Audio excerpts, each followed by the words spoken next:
എന്റെ ജനമേ, ഞാൻ നിങ്ങളെ ലോകത്തിന്റെ പ്രകാശമാക്കി.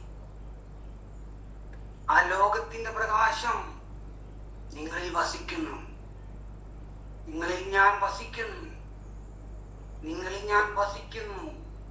നിങ്ങളിൽ ഞാൻ വസിക്കുമ്പോൾ ആ പ്രകാശം ലോകം മുഴുവൻ പ്രസരിക്കും. നിങ്ങൾ പ്രസരിക്കും. ആ പ്രകാശം ലോകമെങ്ങും പ്രസരിക്കും. അത് സ്വീകരിക്കുവിൻ, അത് മനസ്സിലാക്കുവിൻ, അത് മനസ്സിലാക്കുവിൻ. ആമേൻ, ആമേൻ, ആമേൻ. Hallelujah. Praise you, Lord. Thank you, Lord. Praise you, Jesus. Hallelujah. Thank you, Lord. Praise you, Jesus. Hallelujah. Hallelujah. Hallelujah. Thank you, Lord. Praise you, Jesus. Hallelujah. Hallelujah. Hallelujah. Thank you, Lord. Praise you, Lord. Praise you, Jesus. Hallelujah. Hallelujah. Amen. മത്തായിയുടെ വിശുദ്ധ സുവിശേഷം 6-ാം അധ്യായം 5 മുതൽ 8 വരെയുള്ള വചനങ്ങൾ.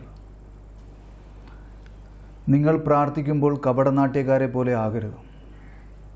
അവർ മറ്റുള്ളവരെ കാണിക്കാൻ വേണ്ടി സിനഗോഗുകളിലും തെരുവീഥികളുടെ കോണുകളിലും നിന്ന് പ്രാർത്ഥിക്കാനാണ് ഇഷ്ടപ്പെടുന്നത്. സത്യമായി ഞാൻ നിങ്ങളോട് പറയുന്നു, അവർക്ക് പ്രതിഫലം ലഭിച്ചു കഴിഞ്ഞു. എന്നാൽ നീ പ്രാർത്ഥിക്കുമ്പോൾ നിന്റെ മുറിയിൽ കടന്ന് കതകടച്ച് അദൃശ്യനായ നിന്റെ പിതാവിനോട് പ്രാർത്ഥിക്കുക. രഹസ്യത്തിൽ കാണുന്ന നിന്റെ പിതാവ് നിനക്ക് പ്രതിഫലം നൽകും. അതുപോലെ പ്രാർത്ഥിക്കുമ്പോൾ വിജാതീയരെ പോലെ നിങ്ങൾ ജൽപ്പനം ചെയ്യരുത്. എന്തെന്നാൽ അതിഭാഷണം വഴി തങ്ങളുടെ പ്രാർത്ഥന കേൾക്കപ്പെടുമെന്ന് അവർ കരുതുന്നു. നിങ്ങൾ അവരെ പോലെ ആകരുത്. എന്തെന്നാൽ നിങ്ങൾ ചോദിക്കുന്നതിന് മുൻപ് തന്നെ നിങ്ങളുടെ ആവശ്യം നിങ്ങളുടെ പിതാവ് അറിയുന്നു. കർത്താവിൻ്റെ സുവിശേഷം. ക്രിസ്തുവേ, അങ്ങേക്ക് സ്തുതി.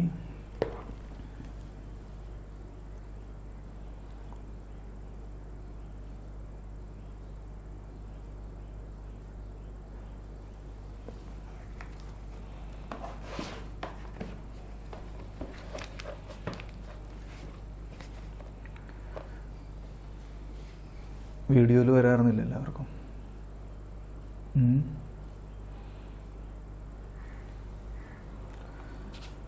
കത്തോലിക്ക സഭയുടെ മതബോധന ഗ്രന്ഥത്തിലെ 2616-ാമത്തെ ഖണ്ഡികയാണ് നമ്മളിപ്പോൾ പറയാൻ പോണത്. പ്രാർത്ഥനയുടെ ഭാഗമാണ്. അപ്പോൾ അവിടെ അതിൻ്റെ തലക്കെട്ട് തന്നെ കൊടുത്തിരിക്കുന്നത് യേശു പ്രാർത്ഥന കേൾക്കുന്നു. കത്തോലിക്ക സഭയുടെ മതബോധന ഗ്രന്ഥം കയ്യിലുള്ളവർ അത് നിങ്ങളെടുത്ത് വായിക്കണ്ട, ഞാൻ വായിക്കാം, നിങ്ങളത് നോക്കിക്കോ. യേശു പ്രാർത്ഥന കേൾക്കുന്നു. ഇപ്പം ഞാനതൊന്ന് ഓടിച്ച് വായിക്കാം ആദ്യം കേട്ടോ. യേശുവിനോടുള്ള പ്രാർത്ഥനയ്ക്ക് പരസ്യ ശുശ്രൂഷയുടെ കാലത്ത് തന്നെ അവിടുന്ന് തൻ്റെ മരണത്തിൻ്റെയും ഉദ്ധാനത്തിൻ്റെയും ശക്തിയെ മുൻകൂട്ടി സൂചിപ്പിക്കുന്ന അടയാളങ്ങളിലൂടെ മറുപടി നൽകി. വാക്കുകളിലൂടെയോ കുഷ്ഠരോഗി ജായറോസ്, കാനാൻകാരി സ്ത്രീ, നല്ല കള്ളൻ. അപ്പോൾ ഇതൊക്കെ ബ്രാക്കറ്റിലാണ് ഇട്ടിരിക്കണേ. എന്നിട്ട് പറയാണ്, നിശബ്ദതയിലൂടെയോ തളർവാദക്കാരനെ ചുമന്നവർ, യേശുവിൻ്റെ വസ്ത്രാഞ്ചലത്തിൽ സ്പർശിച്ച രക്തസ്രാവക്കാരി, കണ്ണീരും സുഗന്ധദ്രവ്യവുമായി വന്ന പാപിനി. അപ്പം ഇത് ഇപ്പോൾ ഞാനീ വായിക്കണത് CCC കയ്യിലില്ലെങ്കിൽ നിങ്ങൾക്ക് പെട്ടെന്ന് മനസ്സിലാകില്ല കേട്ടോ. കാരണം ഇത് ഒരു പ്രത്യേക രീതിയിലാണ് അവിടെ എഴുതി വച്ചിരിക്കണേ. അത് കയ്യിലുള്ളവർക്ക് അതറിയാം, വായിക്കുമ്പോൾ മനസ്സിലാവും. അതില്ലാത്തവർക്ക് മനസ്സിലാകില്ല. അതുകൊണ്ട് ശ്രദ്ധിച്ചിരുന്നു. ഞാൻ ഒന്നും കൂടി വായിക്കാം. അല്ല, ഞാനിപ്പോൾ റഫായിട്ടൊന്ന് വായിക്കാം കേട്ടോ. പ്രകടിപ്പിക്കുന്ന പ്രാർത്ഥന യേശു ശ്രവിക്കുന്നു. നിശബ്ദതയിലൂടെയോ വാക്കുകളിലൂടെയോ പ്രകടിപ്പിക്കുന്ന പ്രാർത്ഥന യേശു ശ്രവിക്കുന്നു. ദാവീദിൻ്റെ പുത്ര, ഞങ്ങളുടെ മേൽ കനിയണമേ, അല്ലെങ്കിൽ യേശുവേ ദാവീദിൻ്റെ പുത്ര, എൻ്റെ മേൽ കനിയണമേ എന്നുള്ള അന്ധരുടെ തീക്ഷണമായ നിലവിളി ഈശോ ജപം എന്ന പേരിൽ അറിയപ്പെടുന്നു. പരമ്പരാഗത പ്രാർത്ഥനയിൽ അറിയപ്പെടുന്ന പരമ്പരാഗത പ്രാർത്ഥനയിൽ ആവർത്തിക്കപ്പെടുന്നു. കർത്താവായ യേശുവേ, ദൈവപുത്ര, പാപിയായ എൻ്റെ മേൽ കനിയണമേ. രോഗങ്ങൾ സുഖപ്പെടുത്തുകയോ പാപങ്ങൾ മോചിക്കുകയോ ചെയ്തുകൊണ്ട് യേശു വിശ്വാസപ്രേരിതമായ പ്രാർത്ഥന കേൾക്കുന്നു. നിന്റെ വിശ്വാസം നിന്നെ രക്ഷിച്ചിരിക്കുന്നു, സമാധാനത്തിൽ പോവുക. ഇപ്പം ഇങ്ങനെ വായിച്ചിട്ട് നിങ്ങൾക്ക് എന്തെങ്കിലും മനസ്സിലായോ? അതാണ് ഒന്നാമത്തെ കാര്യം. കത്തോലിക്ക സഭയുടെ മതബോധന ഗ്രന്ഥം സ്വന്തമായിട്ട് നമുക്ക് കയ്യിൽ വേണം. അപ്പം ഞാനിവിടെ നിന്ന് അത് വായിക്കുമ്പോൾ ഞാനിങ്ങനെ പറയും, 3 കാര്യങ്ങളാണ് പറയണേ. കത്തോലിക്ക സഭയുടെ മതബോധന ഗ്രന്ഥം കയ്യിൽ വേണം സ്വന്തമായിട്ട്. അപ്പോൾ അതെന്തിനാണെന്ന് വെച്ച് കഴിഞ്ഞാൽ പഠിക്കാൻ അല്ലേ? അപ്പോൾ അതിന് 3 കാര്യങ്ങളാണ്. അത് ഞാനിവിടെ വായിക്കുമ്പില്ലേ, നിങ്ങൾ ആ വാക്കുകളിലൂടെ വിരലോടിക്കുക. എന്താണ് ആ വാക്കുകളിലൂടെ വിരലോടിക്കുക? പിന്നെ 2ാമത് കണ്ണോടിക്കുക, 3ാമത് ഹൃദയം ഓടിക്കുക. മനസ്സിലായോ? അപ്പം ഇങ്ങനെ ഒരു രീതി ഞാൻ അത് നേരത്തെ പറയാറുണ്ട്. അതപ്പോൾ ഒന്നും കൂടി ഞാനത് സൂചിപ്പിച്ചതാണ്. എന്താണ് ഇവിടെ ഞാൻ ഈ CCCയുടെ വാക്കുകൾ വായിക്കുമ്പോൾ നിങ്ങളവിടെ എന്ത് ചെയ്യണം? ആ വാക്കുകളിലൂടെ വിരലോടിക്കുക, കണ്ണോടിക്കുക, ഹൃദയം ഓടിക്കുക. മനസ്സിലായോ? അപ്പോൾ 2616 യേശുവിനോടുള്ള പ്രാർത്ഥനയ്ക്ക് കണ്ടോ, ശ്രദ്ധിക്കണോട്ടോ നിങ്ങൾ. യേശുവിനോടുള്ള പ്രാർത്ഥനയ്ക്ക് പരസ്യ ശുശ്രൂഷയുടെ കാലത്ത് തന്നെ അവിടുന്ന് തൻ്റെ മരണത്തിൻ്റെയും ഉദ്ധാനത്തിൻ്റെയും ശക്തിയെ മുൻകൂട്ടി സൂചിപ്പിക്കുന്ന അടയാളങ്ങളിലൂടെ മറുപടി നൽകി. അപ്പോൾ യേശുവിനോടുള്ള നമ്മുടെ പ്രാർത്ഥനയ്ക്ക് ഈശോൻ്റെ പരസ്യ ശുശ്രൂഷ എന്ന് പറഞ്ഞാൽ യേശുവിൻ്റെ പരസ്യ ജീവിത കാലഘട്ടത്തിൽ തന്നെ, മനസ്സിലായോ? പരസ്യ ജീവിത കാലഘട്ടത്തിൽ തന്നെ അവിടെ നിന്ന്, അതായത് ഈശോ തൻ്റെ മരണത്തിൻ്റെയും ഉദ്ധാനത്തിൻ്റെയും ശക്തിയെ, തൻ്റെ മരണത്തിൻ്റെയും ഉദ്ധാനത്തിൻ്റെയും എന്ന് പറഞ്ഞാൽ തൻ്റെ പെസഹ രഹസ്യം അല്ലേ? ഈശോൻ്റെ കടന്നുപോകൽ. അതെന്തൊക്കെയാണ് പെസഹ രഹസ്യം? പീഡാനുഭവം, കുരിശുമരണം, ഉദ്ധാനം, സ്വർഗാരോഹണം. അപ്പോൾ തൻ്റെ മരണത്തിൻ്റെയും ഉദ്ധാനത്തിൻ്റെയും ശക്തിയെ മുൻകൂട്ടി സൂചിപ്പിക്കുന്ന, ഉണ്ടോ, ഈശോ കടന്നു പോകാനിരിക്കുന്ന ആ പെസഹ രഹസ്യം, അവൻ്റെ പീഡാനുഭവവും ഉദ്ധാനവും സ്വർഗാരോഹണവും ഇതെല്ലാം അത് അവൻ അനുഭവിക്കുന്നതിന് മുൻപ് തന്നെ അവൻ്റെ പരസ്യകാല ജീവിത കാലഘട്ടത്തിൽ അവൻ മുൻകൂറായി അല്ലെങ്കിൽ അച്ചാരമായിട്ട് ആ ശക്തി ചില ആൾക്കാർക്ക് നൽകുന്നു. ചില ആൾക്കാർക്ക്, എല്ലാവർക്കും കൊടുക്കണില്ല, മനസ്സിലായോ? ചില ആൾക്കാർക്ക് കൊടുക്കുന്നു. അതിൻ്റെ വക്താക്കളെയും ആ അടയാളങ്ങളെയുമാണ് താഴത്തേക്ക് പറയണേ, മനസ്സിലായോ? ആ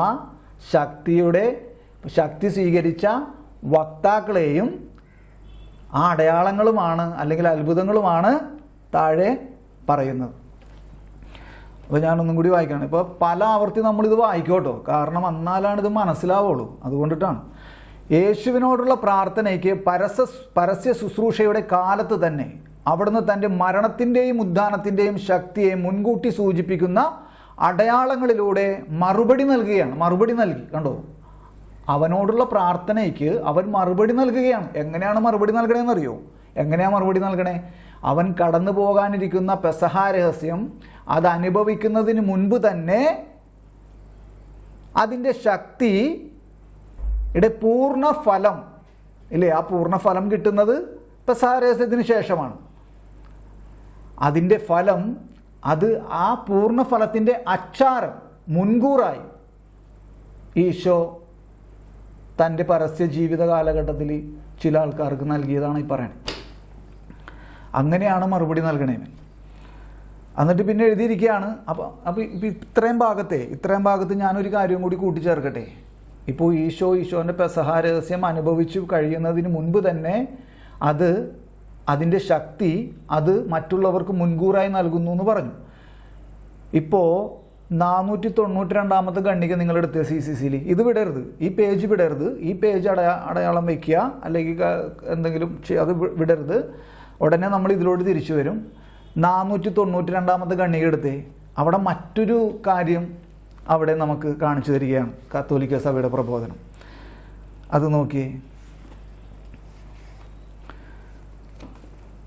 എടുത്തോ, എല്ലാവരും എടുത്തോ, വായിക്കട്ടെ. ഞാൻ വായിക്കാൻ പോകണേ, എടുത്തു എല്ലാവരും.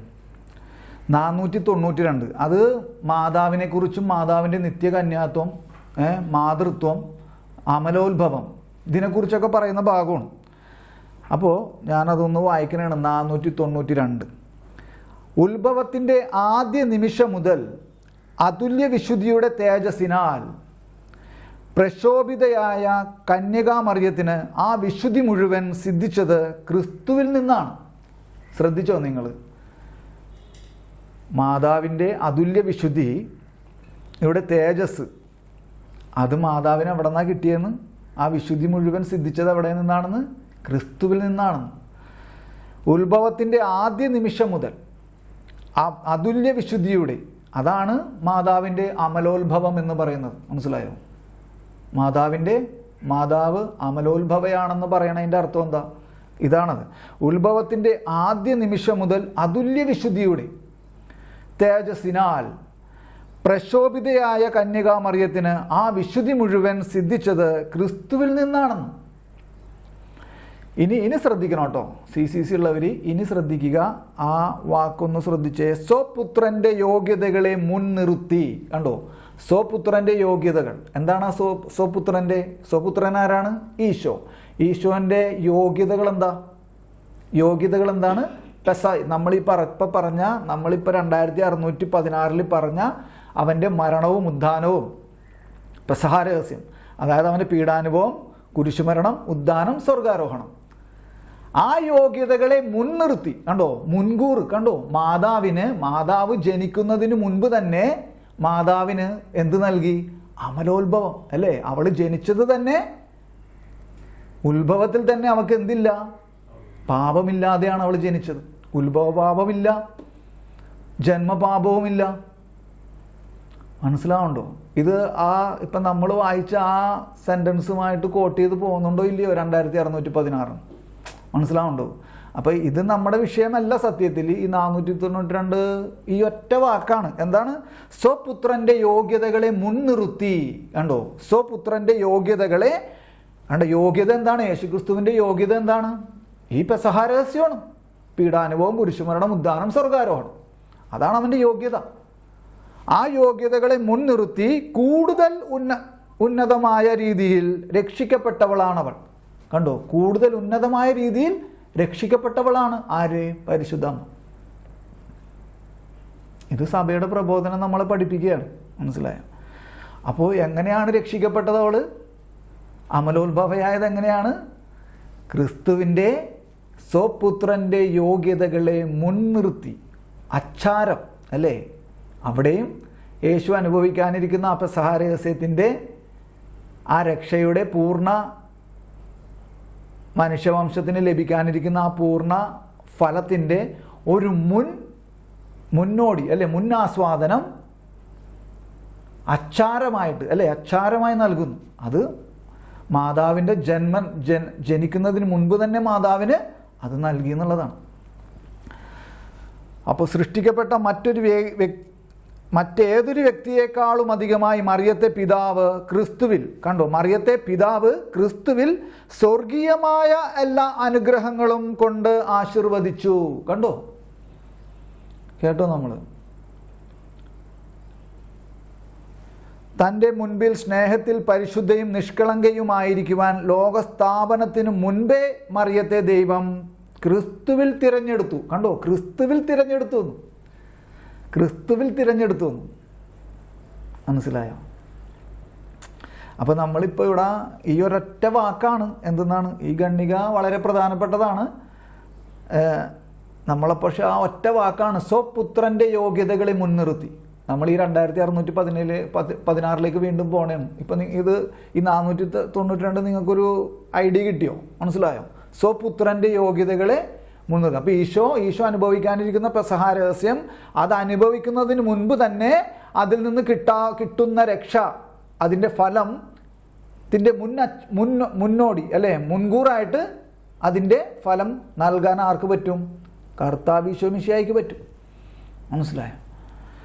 അപ്പം അതിൻ്റെ ഒരു ഇതാണ് ഈ ഗണ്ണിക. ഏത്? ഈ 492. അത് മാതാവിന് തന്നെ ആദ്യം നൽകപ്പെട്ടു എന്നുള്ളതാണ്. നിങ്ങൾ കേൾക്കുന്നുണ്ടോ എല്ലാവരും? സൗണ്ട് ക്ലിയർ ആണോ? സൗണ്ട് ക്ലിയർ ആണോ? ഓക്കെ, പിന്നെ 2616 വരാം കേട്ടോ. അപ്പോൾ അവിടെ ഞാനൊന്നും കൂടിയും 2616 വരാം. കത്തോലിക്ക സഭയുടെ മതബോധന ഗ്രന്ഥം 2616 തന്നെ വീണ്ടും വരാം. ഇപ്പോൾ ഇതാ ഒരു ക്ലാരിറ്റി നിങ്ങൾക്ക് കിട്ടിയോ? ആ ഒരു ഇത് കിട്ടിയോ? അപ്പോൾ യേശുവിനോടുള്ള പ്രാർത്ഥനയ്ക്ക് പരസ്യ ശുശ്രൂഷയുടെ കാലത്ത് തന്നെ അവിടുന്ന് തൻ്റെ മരണത്തിൻ്റെയും ഉദ്ധാനത്തിൻ്റെയും ശക്തിയെ കണ്ടോ, ആ ശക്തിയെ മുൻകൂട്ടി സൂചിപ്പിക്കുന്ന അടയാളങ്ങൾ. ആ അടയാളങ്ങളാണ് ഇനി താഴത്തോട്ട് പറയാനിരിക്കുന്നത്. ആ അടയാളങ്ങൾ സ്വീകരിച്ച വക്താക്കളെയുമാണ് അടിയിലേക്ക് പറയുന്നത്, ആ താഴത്തേക്ക് പറഞ്ഞു വരാൻ പോകുന്നത്. മനസ്സിലായി? അടയാളങ്ങളിലൂടെ മറുപടി നൽകി. എന്നിട്ട് ഇനി ശ്രദ്ധിച്ചിരുന്നാലേ അത് മനസ്സിലാവും. കാരണം ഒരു പ്രത്യേക രീതിയിൽ എഴുതി വെച്ചിരിക്കുകയാണ്. വാക്കുകളിലൂടെയോ നിശബ്ദതയിലൂടെയോ, കണ്ടോ, വാക്കുകളിലൂടെയോ നിശബ്ദതയിലൂടെയോ എനിക്ക് തെറ്റിപ്പോയോ? വാക്കുകളിലൂടെയോ നിശബ്ദതയിലൂടെയോ പ്രകടിപ്പിക്കുന്ന പ്രാർത്ഥന യേശു ശ്രവിക്കുന്നു. കണ്ടോ, വാക്കുകളിലൂടെയോ നിശബ്ദതയിലൂടെയോ പ്രകടിപ്പിക്കുന്ന പ്രാർത്ഥന യേശു ശ്രവിക്കുന്നു. ഇതിൻ്റെ ഇടയിലാണ് എന്തൊക്കെ എഴുതി വെച്ചിരിക്കണേ? ഒരു 3-4-5 കാര്യങ്ങൾ എഴുതി വെച്ചിട്ടുണ്ട്. അത് ബ്രാക്കറ്റിൽ ഇട്ടിരിക്കുകയാണ്. അതാണ് ഞാൻ പറഞ്ഞ കത്തോലിക്ക സഭയുടെ മതബോധന ഗ്രന്ഥം കയ്യിലില്ലാത്തവർക്ക് കൺഫ്യൂഷൻ ആകുമെന്ന് പറഞ്ഞ്. മനസ്സിലായോ? ശ്രദ്ധിച്ചോ? നിങ്ങൾ കയ്യിലുള്ളവർ ശ്രദ്ധിച്ചോ? മനസ്സിലായോ? വാക്കുകളിലൂടെയോ നിശബ്ദതയിലൂടെയോ പ്രകടിപ്പിക്കുന്ന പ്രാർത്ഥന യേശു ശ്രവിക്കുന്നു. എന്നിട്ട് അതിൻ്റെ ഇടയിൽ വന്നിരിക്കുന്ന കാര്യങ്ങളാണ് ഞാനിനി വായിക്കാൻ പോണത്. അത് വായിക്കട്ടെ. വാക്കുകളിലൂടെയോ എന്ന് പറഞ്ഞിട്ട് പിന്നെ ബ്രാക്കറ്റിൽ ഇട്ടിരിക്കുകയാണ്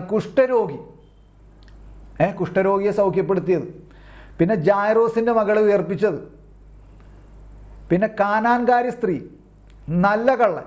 അപ്പോൾ എത്ര പേരായി? ഒന്ന് കുഷ്ഠരോഗി, ജായറോസിൻ്റെ മകള്, കാനാൻകാരി സ്ത്രീ, നല്ല കള്ളൻ. 4 വ്യക്തികളെ അല്ലെങ്കിൽ 4 അടയാളങ്ങളെ അവിടെ പറഞ്ഞു വെച്ചിരിക്കുകയാണ്.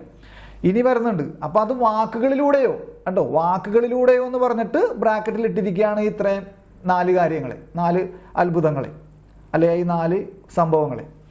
അത് കഴിഞ്ഞിട്ട് പിന്നെ പറയാണ് നിശബ്ദതയിലൂടെയോ എന്ന് പറഞ്ഞിട്ട് പിന്നെ ബ്രാക്കറ്റിൽ ഇട്ടിരിക്കുകയാണ് തളർവാദക്കാരനെ ചുമന്നവർ. മർക്കോസിന്റെ സുവിശേഷത്തിൽ അല്ലേ 4 പേര് തളർവാദ രോഗിയെ കട്ടിലിൽ ചുമന്നുകൊണ്ട് വന്നിട്ട്, അപ്പോൾ അതൊക്കെ നമുക്ക് വായിക്കാം. അപ്പോൾ തളർവാദക്കാരനെ ചുമന്നവർ 1, യേശുവിൻ്റെ വസ്ത്രാഞ്ചലത്തിൽ സ്പർശിച്ച രക്തസ്രാവക്കാരി 2, 3 എന്താണ്? കണ്ണീരും സുഗന്ധദ്രവ്യവുമായി വന്ന പാപിനി. അങ്ങനെ ഈ 3 സംഭവങ്ങളെ. അപ്പം 4 3 അല്ലേ? പൊക്കത്ത് എന്തെന്നാ വാക്കുകളിലൂടെ എന്ന് പറഞ്ഞിട്ട് എന്തൊക്കെയാണ് പറഞ്ഞത്? 4 കാര്യങ്ങൾ പറഞ്ഞില്ലേ? കുഷ്ഠരോഗി, ജായറോസിൻ്റെ മകള്, കാനാൻകാരി സ്ത്രീ, നല്ല കള്ളൻ. 4 3 7 സംഭവങ്ങളെ അല്ലെങ്കിൽ 7 വ്യക്തികളെ, അടയാളങ്ങളെ ഇവിടെ പരാമർശിച്ചിരിക്കുകയാണ്. അപ്പം അത് അത്രയും ബ്രാക്കറ്റിലാണ് ഇട്ടിരിക്കണേ. അതൊരു പ്രത്യേക രീതിയിലല്ല എഴുതി വെച്ചിരിക്കണേ. ശരിയാണോ? കണ്ടോ? അത് പെട്ടെന്ന് നമുക്ക് ഓടിച്ച് വായിച്ചാൽ എന്ത് മനസ്സിലാവും? അപ്പോൾ ഞാനൊന്നും കൂടി വായിക്കണേ കേട്ടോ ആദ്യം തൊട്ട്. ഇത് നിങ്ങൾ വിഷമം വിചാരിക്കരുത് ഞാൻ ഇങ്ങനെ ആവർത്തിച്ച് വായിക്കുമ്പോൾ. കാരണം ചില കാര്യങ്ങൾ പല ആവർത്തി വായിക്കുമ്പോഴാണ് നമുക്ക് എന്തെങ്കിലും മനസ്സിലാവണത്. യേശുവിനോടുള്ള പ്രാർത്ഥനയ്ക്ക് പരസ്യ ശുശ്രൂഷയുടെ കാലത്ത് തന്നെ അവിടുന്ന് തൻ്റെ മരണത്തിൻ്റെയും ഉദ്ധാനത്തിൻ്റെയും ശക്തിയെ മുൻകൂട്ടി സൂചിപ്പിക്കുന്ന അടയാളങ്ങൾ. കണ്ടോ, മുൻകൂട്ടി സൂചിപ്പിക്കുന്ന അടയാളങ്ങളാണ് ഈ സംഭവങ്ങൾ. അടയാളങ്ങളിലൂടെ മറുപടി നൽകി. വാക്കുകളിലൂടെയോ നിശബ്ദതയിലൂടെയോ പ്രകടിപ്പിക്കുന്ന പ്രാർത്ഥന യേശു ശ്രവിക്കുന്നു. അതായത് എന്നിട്ട് ബ്രാക്കറ്റിൽ ഇട്ടിരിക്കുകയാണ് വാക്കുകളിലൂടെ പ്രാർത്ഥിച്ച പ്രാർത്ഥനകളാണ്. ആരൊക്കെ പ്രാർത്ഥിച്ചത്? കുഷ്ഠരോഗി പ്രാർത്ഥിച്ചതും, ജായറോസിൻ്റെ മകളുടെ ഉയർപ്പിച്ചപ്പോൾ പ്രാർത്ഥിച്ചതും, കാനാൻകാരി സ്ത്രീ പ്രാർത്ഥിച്ചതും, നല്ല കള്ളൻ പ്രാർത്ഥിച്ചതും. അത് വാക്കുകളിലൂടെയാണ്. ഇനി നിശബ്ദതയിലൂടെ പ്രാർത്ഥിച്ചവരാണ് തളർവാദക്കാരനെ ചുമന്നവർ. മനസ്സിലായോ? യേശുവിൻ്റെ വസ്ത്രാഞ്ചലത്തിൽ, രണ്ടാമത്തെ ആളാരാണ്? യേശുവിൻ്റെ വസ്ത്രാഞ്ചലത്തിൽ സ്പർശിച്ച രക്തസ്രാവക്കാരി. നിശബ്ദതയിലൂടെ പ്രാർത്ഥിച്ചവരാണവർ, രണ്ടാമത്തെ ആള്. ഇനി മൂന്നാമത്തെ ആളാരാ? കണ്ണീരും സുഗന്ധദ്രവ്യവുമായി വന്ന പാപിനി. കണ്ടോ? 2 പോർഷൻ, 2 ഭാഗങ്ങളായിട്ട് തിരിച്ചിരിക്കുകയാണ് ഇവിടെ പ്രാർത്ഥനയെ. ഒന്നെന്താണ്? വാക്കുകൾ. മറ്റേതെന്താണ്? രണ്ടാമത്തത് നിശബ്ദതയിലൂടെ. വാക്കുകളിലൂടെയോ നിശബ്ദതയിലൂടെയോ. അപ്പം എങ്ങനെ പ്രാർത്ഥിച്ചാലും ആ പ്രാർത്ഥന ആര് ശ്രവിക്കുന്നു എന്ന്? യേശു ശ്രവിക്കുന്നു. ഇനി നമ്മൾ സുവിശേഷ ഭാഗങ്ങളിലേക്ക് പോവുകയാണ്. അപ്പോൾ ഈ ഭാഗം, അപ്പോൾ അതിൻ്റെ ഫുട് നോട്ട് നോക്കിയേ. അതിൻ്റെ ഫുട് നോട്ടിൽ എന്തൊക്കെയാണ് കോട്ട് കൊടുത്തിരിക്കണേ, ഏതൊക്കെ സുവിശേഷ ഭാഗമാണ്? ഒന്ന് 84 അല്ലേ, നല്ല കള്ളൻ എന്ന് പറഞ്ഞു വെച്ചിട്ട് അവിടെ 84 എഴുതിയിട്ടുണ്ട്. 84 എന്തൊക്കെയാണ്? അതൊന്ന് നോക്കിയേ. 84 എന്തൊക്കെയാണ്? എല്ലാവരും ബൈബിൾ എടുത്തോട്ടോ, എല്ലാവരും ബൈബിൾ എടുത്തോളൂ, ബൈബിൾ എല്ലാവരും എടുത്തോളൂ. എന്നിട്ട് 84 മർക്കോസ് 1-ാം അധ്യായം 40-41 വചനങ്ങൾ എടുത്തേ. മർക്കോസ് 1-ാം അധ്യായം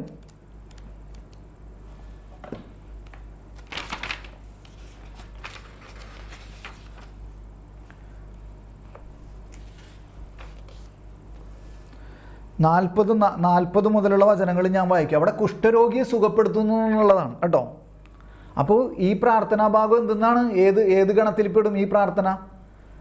CCCയിൽ പറഞ്ഞത് പ്രകാരം, ഇപ്പം നമ്മൾ വായിച്ചത് പ്രകാരം ഈ പ്രാർത്ഥന, കുഷ്ഠരോഗിയുടെ പ്രാർത്ഥന ഏത് ഭാഗത്തിലാണ് പറഞ്ഞേ എന്ന് പറഞ്ഞേ? ആരെങ്കിലും ഒരാൾ ഏത് ഭാഗത്തിലാണ് പറഞ്ഞേ? വാക്കുകളിലൂടെയോ. ഉണ്ടോ? വാക്കുകൾ, അക്ഷരങ്ങൾ കൊണ്ട്. അപ്പോൾ അത് വായിക്കാൻ പോണേണ്. മർക്കോസിൻ്റെ സുവിശേഷം 1-ാം അധ്യായം 40 മുതലുള്ള വചനങ്ങൾ. 40-41 എന്നാണ് കൊടുത്തേക്കണം, പക്ഷെ എന്നാലും ഞാനൊന്ന് ഇങ്ങനെ വായിക്കാം കേട്ടോ. അത് ശ്രദ്ധിച്ചോ. നിങ്ങൾ ബൈബിളുള്ളവരെല്ലാവരും ബൈബിൾ എടുത്തു വെച്ചോളൂ. ഒരു കുഷ്ഠരോഗി അവൻ്റെ അടുത്തെത്തി മുട്ടുകുത്തി അപേക്ഷിച്ചു, അങ്ങേക്ക് മനസ്സുണ്ടെങ്കിൽ, കണ്ടോ, വാക്കുകളിലൂടെയോ, കണ്ടോ, വാക്ക്, അങ്ങേക്ക് മനസ്സുണ്ടെങ്കിൽ എന്നെ ശുദ്ധനാക്കാൻ കഴിയും. കണ്ടോ, വാക്ക്, അങ്ങേക്ക് മനസ്സുണ്ടെങ്കിൽ. ശ്രദ്ധിച്ചോ, നിങ്ങൾ ശ്രദ്ധിക്കണേ. എന്താണ് ആ കുഷ്ഠരോഗി എന്ന് പറഞ്ഞത്? അങ്ങേക്ക് മനസ്സുണ്ടെങ്കിൽ എന്നെ ശുദ്ധനാക്കാൻ കഴിയും. കണ്ടോ, ബാക്കി നമുക്കറിയാം എന്ത് സംഭവിച്ചു എന്നുള്ളത്. എന്നാലും ഞാനൊന്ന് ഓടിച്ച് വായിക്കാം. അവൻ മനസ്സലിഞ്ഞ്, ആര്? ഈശോ മനസ്സലിഞ്ഞ് കൈനീട്ടി അവനെ സ്പർശിച്ചുകൊണ്ട്, എനിക്ക് മനസ്സുണ്ട്, നീ ശുദ്ധനാക്കപ്പെടട്ടെ. ഉടനെ അവനിൽ നിന്ന് കുഷ്ഠം മാറി. ഞാൻ ഈ പഠന ബൈബിളാണ് കേട്ടോ വായിക്കണേ. അപ്പം നിങ്ങൾ വിഷമിക്കണ്ട, നിങ്ങൾ നിങ്ങളുടെ ബൈബിളിൽ തന്നെ നോക്കിയാൽ മതി. ഞാൻ ഈ പഠന ബൈബിളാണ് വായിക്കണത്, പരിഷ്കരിച്ച പഠന ബൈബിളാണ്. ഇതാണ് ആ പഠന ബൈബിള്, കണ്ടോ. അപ്പോൾ അത് നിങ്ങളുടെ ഇതിൽ എന്തെങ്കിലും വ്യത്യാസമൊക്കെ ഉണ്ടാവുമായിരിക്കും, അത് കുഴപ്പമില്ല. ഞാൻ ഇപ്പോൾ ഇത് വായിക്കാം. ശുദ്ധനാക്കപ്പെട്ടു. യേശു അവനെ താക്കീത് നൽകി പറഞ്ഞയച്ചു, നീ ഇതേപ്പറ്റി ആരോടും ഒന്നും സംസാരിക്കരുത്. എന്നാൽ പോയി പുരോഹിതന് നിന്നെ തന്നെ കാണിച്ചു കൊടുക്കുക. അവർക്ക് നിന്റെ ശുദ്ധീകരണത്തിന് മോശ കൽപ്പിച്ച കാഴ്ചകൾ അർപ്പിക്കുകയും ചെയ്യുക. എന്നാൽ അവൻ പുറത്തു ചെന്ന് ഏറെ കാര്യങ്ങൾ പ്രഘോഷിക്കാനും ഇത് പറഞ്ഞു പരത്താനും തുടങ്ങി. തന്മൂലം പിന്നീട് പട്ടണത്തിൽ പരസ്യമായി പ്രവേശിക്കാൻ യേശുവിന് സാധിച്ചില്ല. അവൻ പുറത്ത് വിജനപ്രദേശങ്ങളിൽ തങ്ങി. ആളുകളാകട്ടെ എല്ലായിടങ്ങളിൽ നിന്ന് അവൻ്റെ അടുത്ത് വന്നുകൊണ്ടിരുന്നു. അപ്പം ആ ഒറ്റ വാക്കാണ്. കുഷ്ഠരോഗി എന്താണ് ഈശോൻ്റെ അടുത്ത് എന്ന് പറഞ്ഞത്? എന്നെ അങ്ങേക്ക് മനസ്സുണ്ടെങ്കിൽ അല്ലേ എന്നെ ശുദ്ധനാക്കാൻ കഴിയും. അപ്പം ഇതാണ് വാക്കുകളിലൂടെയും. ഇനി അടുത്തത് എന്താണ്? അടുത്ത കോട്ട എന്താണ്? മാർക്കോസിൻ്റെ സുവിശേഷം തന്നെ 5:36 എടുത്തേ. 5:36 മാർക്കോസിൻ്റെ സുവിശേഷം തന്നെ 5:36 എടുത്തേ.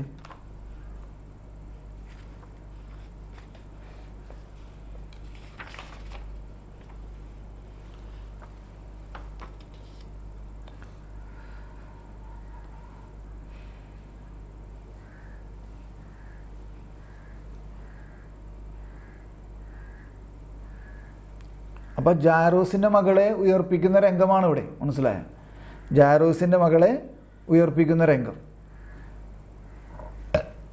അപ്പോൾ 36 തൊട്ട് ഞാൻ വായിക്കുന്നതാണ്. ആ വാക്ക് കാര്യമാക്കാതെ, അതായത് 35 മുതൽ വായിക്കാം. യേശു സംസാരിച്ചു കൊണ്ടിരിക്കെ സിനഗോഗ് അധികാരിയുടെ വീട്ടിൽ നിന്ന് ചിലർ വന്ന് പറഞ്ഞു, നിന്റെ മകൾ മരിച്ചു. കണ്ടോ, നിന്റെ മകൾ മരിച്ചു. ഗുരുവിനെ ഇനിയും എന്തിനു ബുദ്ധിമുട്ടിക്കുന്നു? ആ വാക്ക് കാര്യമാക്കാതെ, കണ്ടോ, ആ വാക്ക് കാര്യമാക്കാതെ യേശു സിനഗോഗ് അധികാരിയോട് പറഞ്ഞു, ഭയപ്പെടേണ്ട, വിശ്വസിക്കുക മാത്രം ചെയ്യുക. കണ്ടോ, വിശ്വസിക്കുക മാത്രം ചെയ്യുക. കണ്ടോ, വാക്കുകളിലൂടെയും വിശ്വസിക്കുക മാത്രം ചെയ്യുക. ഇനി 7:29 എടുത്തേ. മർക്കോസ് തന്നെ 7:29 എടുത്തേ. ബൈബിളിൽ നിന്ന് തന്നെ എടുക്കണേ. ബൈബിളിൽ നിന്ന് തന്നെ എടുത്ത് നിങ്ങൾ വായിക്കും.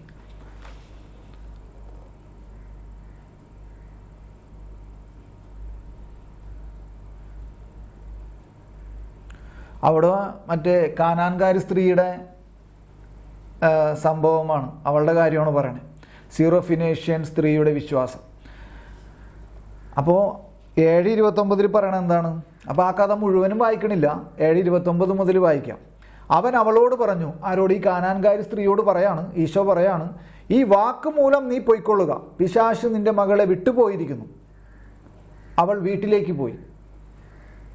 കണ്ടോ എന്തായിരുന്നു അവൾ പറഞ്ഞ മറുപടി? 28 വായിക്കും. 7:28 വായിച്ചേ. അവൾ മറുപടി പറഞ്ഞു, കർത്താവേ, എങ്കിലും മേശയ്ക്കു കീഴേ നിന്ന് നായ്ക്കളും മക്കളുടെ അപ്പക്കഷ്ണങ്ങൾ തിന്നുന്നല്ലോ.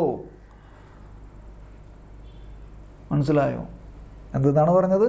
അവൾ മറുപടി പറഞ്ഞു, കർത്താവേ, എങ്കിലും മേശയ്ക്ക് കീഴേ നിന്ന് നായ്ക്കളും മക്കളുടെ അപ്പക്കഷ്ണങ്ങൾ തിന്നുന്നുണ്ടല്ലോ. കണ്ടോ, വാക്കുകളിലൂടെയുള്ള പ്രാർത്ഥനയാണിതെല്ലാം.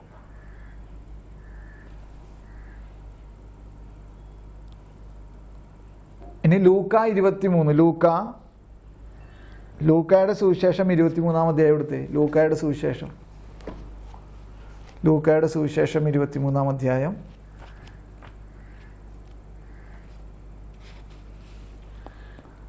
39 മുതൽ 43 വരെയുള്ള വചനങ്ങൾ അല്ലേ? 39 മുതൽ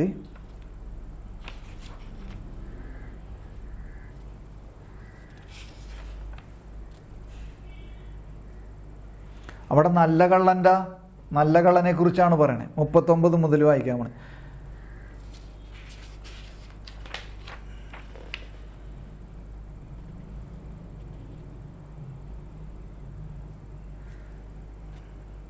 39 അല്ലേ? 38 മുതൽ വായിക്കാം. നമുക്ക് 38 മുതൽ വായിക്കാം. ഇവൻ യഹൂദരുടെ രാജാവെന്ന് ഒരു ലിഖിതം അവനു മീതെ ഉണ്ടായിരുന്നു. തൂക്കപ്പെട്ടിരുന്ന കുറ്റവാളികളിൽ ഒരുവൻ. ഇത് ലൂക്കായുടെ സുവിശേഷം 23-ാം അധ്യായം 39 മുതലുള്ള വചനങ്ങളാണോ ഞാൻ വായിക്കണേ. ഞാൻ 38 തൊട്ടാണ് വായിച്ചത്.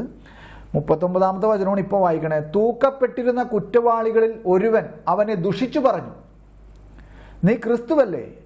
നിന്നെയും ഞങ്ങളെയും രക്ഷിക്കുക. അപരൻ അവനെ ശകാരിച്ചു. അതായത് കൂടെ കിടക്കണ കള്ളൻ ഈ കള്ളനെ ശകാരിച്ചു പറയാണ്. എന്തു പറഞ്ഞു? നീ ദൈവത്തെ ഭയപ്പെടുന്നില്ലേ? കാരണം നീയും അതേ ശിക്ഷാവിധിയിലാണല്ലോ. എന്നാൽ നാം തീർച്ചയായും ന്യായമായി പ്രവർത്തിച്ചതിന് അർഹമായത് സ്വീകരിച്ചിരിക്കുന്നു. കണ്ടോ, നമ്മ ചെയ്ത തെറ്റിനാണ് നമുക്ക് ശിക്ഷ കിട്ടിയിരിക്കണം എന്ന് ഈ ഒരു കള്ളൻ മറ്റേ കള്ളനോട് പറയാണ്. ഈ നല്ല കള്ളൻ മറ്റേ കള്ളനോട് പറയാണ്, നമ്മൾ ചെയ്തതിനാണ് ശിക്ഷ കിട്ടിയിരിക്കണേ എന്ന്. മനസ്സിലായോ? അർഹമായത് സ്വീകരിച്ചിരിക്കുന്നു. എന്നിട്ട് ആ നല്ല കള്ളൻ ഈശോനോട് പറയാനാണ്. മനസ്സിലായോ? നല്ല കള്ളൻ ഈശോനോട് പറഞ്ഞു. അവൻ പറഞ്ഞു, യേശുവേ, നീ നിന്റെ രാജ്യത്ത് വരുമ്പോൾ എന്നെയും ഓർക്കണമേ. ഇതാണ് വാക്കുകളിലൂടെയോ ഉള്ള പ്രാർത്ഥന. വാക്കുകളിലൂടെയോ. നിങ്ങൾക്ക് മനസ്സിലാവുന്നുണ്ടോ നമ്മൾ എന്താ പറഞ്ഞവനെന്ന്? വാക്കുകളിലൂടെയുള്ള പ്രാർത്ഥന, നിശബ്ദതയിലൂടെയുള്ള പ്രാർത്ഥന. അപ്പോൾ വാക്കുകളിലൂടെയുള്ള പ്രാർത്ഥനയെക്കുറിച്ചാണ് ഇപ്പോൾ പറയണത്. കണ്ടോ, നല്ല കള്ളൻ എന്താ പറഞ്ഞത്? യേശുവേ, നീ നിന്റെ രാജ്യത്തിൽ വരുമ്പോൾ എന്നെയും ഓർക്കണേ. കണ്ടോ, അപ്പോൾ ഈശോ അവനോട് പറഞ്ഞു, എന്തു പറഞ്ഞു? അരുൾ ചെയ്തു, സത്യമായി ഞാൻ നിന്നോട് പറയുന്നു, നീ ഇന്ന് എന്നോട് കൂടെ പറുദീസായിലായിരിക്കും. കണ്ടോ, ഇതാണ് വാക്കുകളിലൂടെയുള്ള പ്രാർത്ഥന. യേശു ശ്രവിക്കുന്നു എന്ന് പറഞ്ഞതിൻ്റെ ഒരു പൊരുൾ മനസ്സിലായോ? വാക്കുകളിലൂടെയുള്ള പ്രാർത്ഥന യേശു ശ്രവിക്കുന്നു. ഇനി ഇത് ഇത്രയും നിങ്ങൾക്ക് മനസ്സിലായോ? കൺഫ്യൂഷനൊന്നുമില്ലല്ലോ. ഇനി നിശബ്ദതയിലൂടെയോ? വാക്കുകളിലൂടെയുള്ള പ്രാർത്ഥനകൾ കഴിഞ്ഞു. ഇനി എന്തെന്നാണ്? നിശബ്ദതയിലൂടെയോ? അപ്പോൾ അവിടെ വചനക്കോട്ടൊക്കെ കൊടുത്തിരിക്കുന്നത് ഏതൊക്കെയാ? ഏത് സുവിശേഷ ഭാഗങ്ങളൊക്കെയാ? ആദ്യം എന്തൊക്കെയാണ് കൊടുത്തിരിക്കണേ അവിടെ? CCCയിൽ തളർവാദക്കാരനെ ചുമന്നവർ. ഒന്നാമത്തെ സംഭവം എന്താണ്? നിശബ്ദതയിലൂടെ പ്രാർത്ഥിച്ച ആൾക്കാരെ പറയാണ് അല്ലേ? നിശബ്ദതയിലൂടെ. അതാരൊക്കെയാണ്? തളർവാദ രോഗിയെ ചുമന്നവർ. ആ 4 പേരെ കുറിച്ച്. പിന്നെ ആരെക്കുറിച്ചാണ് പറയണേ? യേശുവിൻ്റെ വസ്ത്രാഞ്ചലത്തിൽ സ്പർശിച്ച രക്തസ്രാവക്കാർ. പിന്നെ അത് കഴിഞ്ഞിട്ട് പറയാണ് കണ്ണീരും സുഗന്ധദ്രവ്യവുമായി വന്ന പാപിൻ. അപ്പം 3 വ്യക്തികളെ ഇവിടെ, വ്യക്തികളെയും വ്യക്തികളുടെ സംഭവത്തെയും കുറിച്ചാണ് പറയണേ. അപ്പം 85 അല്ലേ, 85 അത് കൊടുത്തിരിക്കണേ. 85 എന്ന് പറയുമ്പോൾ അതിൻ്റെ ഫുട് നോട്ട് നോക്കിയേ. മർക്കോസിൻ്റെ സുവിശേഷം 2-ാം അധ്യായം 5-ാമത്തെ വചനം. മർക്കോസിൻ്റെ സുവിശേഷം 2-ാം അധ്യായം 5-ാമത്തെ വചനം എടുത്തേ.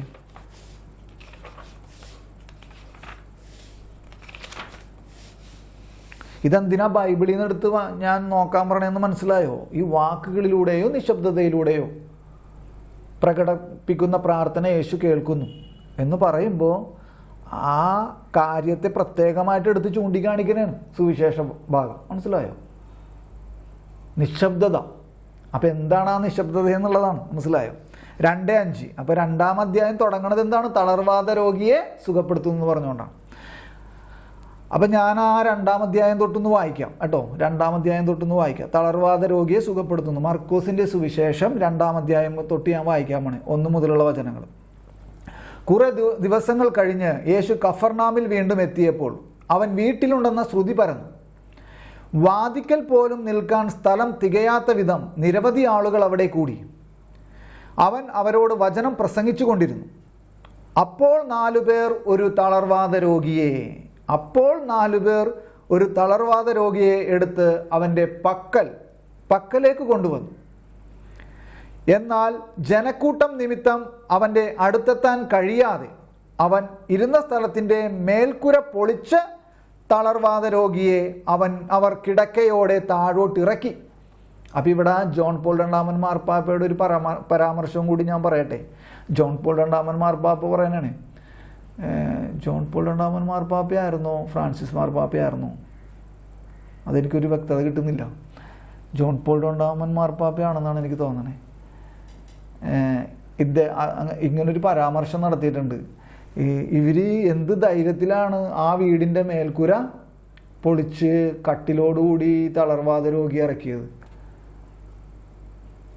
ഇത് പോലീസ് കേസ് എടുക്കില്ലേ എന്ന് ചോദിക്കണം. മനസ്സിലായ? പോലീസ് കേസ് എടുക്കില്ലേ? ശരിക്കും നമ്മുടെ ഇപ്പോൾ നിയമപ്രകാരം അനുസരിച്ച് ഭവനവേദനം എന്ന് പറഞ്ഞൊരു വകുപ്പുണ്ട്. ഭവനവേദനം, അതായത് അതിക്രമിച്ച് വീട് കയറി ആക്രമിക്കുക. അതിനാണ് ഭവനവേദനം എന്ന് പറഞ്ഞിട്ട് ഒരു ഇന്ത്യൻ പീനൽ കോഡിൽ നിയമത്തിൽ ഒരു വകുപ്പുണ്ട്. ഒരു വകുപ്പാണത്. എന്തെന്ന്? ഭവനവേദനം. അതായത് അന്യരുടെ ഭവനത്തിൽ അതിക്രമിച്ച് കയറുക. വേറെ ഒന്നും ചെയ്യണമെന്നില്ല, വെറുതെ അവിടെ പോയി സംസാരിച്ചാൽ മതി. അപ്പം തന്നെ ഭവനവേദനം എന്ന് പറഞ്ഞൊരു വകുപ്പ് പോലീസുകാർ FIR എഴുതി ചേർക്കും. ഇതെൻ്റെ അനുഭവത്തിൻ്റെ ഇതിന്ന് ഞാൻ പറഞ്ഞതാണ്. അപ്പം പറഞ്ഞ മനസ്സിലാവും. അപ്പോൾ മാർപ്പാപ്പ എന്ത് പറയാണ്? ഇവരെന്ത് ധൈര്യത്തിലാണ് ഇത് ചെയ്തത്? ആ വീട്ടുകാരൻ, അതിൻ്റെ ഓണറേ കേസ് കൊടുത്തു കഴിഞ്ഞാലേ, മനസ്സിലായോ, കേസ് എടുക്കില്ലേ? എന്നാൽ ജനക്കൂട്ടം നിമിത്തം അവൻ്റെ അടുത്തെത്താൻ കഴിയാതെ അവൻ ഇരുന്ന സ്ഥലത്തിൻ്റെ മേൽക്കുര പൊളിച്ച് തളർവാദ രോഗിയെ അവർ കിടക്കയോടെ താഴോട്ടിറക്കി. അവരുടെ വിശ്വാസം കണ്ട് യേശു തളർവാദ രോഗിയോട് പറഞ്ഞു, മകനെ നിന്റെ പാപങ്ങൾ ക്ഷമിക്കപ്പെട്ടിരിക്കുന്നു. കണ്ടോ? ഇവിടെ ഇവരെന്തെങ്കിലും പ്രാർത്ഥിച്ചു, പക്ഷെ വാക്കുകൾ കൊണ്ട് പ്രാർത്ഥിച്ചു. എന്തുകൊണ്ട് പ്രാർത്ഥിച്ചു? എന്തുകൊണ്ടാണ് അവർ പ്രാർത്ഥിച്ചത്? ഒന്ന് പറഞ്ഞേ നിങ്ങളിൽ ആരെങ്കിലും ഒരാൾ. എന്തുകൊണ്ടാണ് അവർ പ്രാർത്ഥിച്ചത്? എന്താണ് ഷീവാം എന്താ പറഞ്ഞത്? അത് കോമൺ ആണല്ലോ. പക്ഷെ ഇവിടെ വേറൊരു പ്രത്യേക വാക്കെടുത്ത് പറയേണ്ടതുണ്ട്.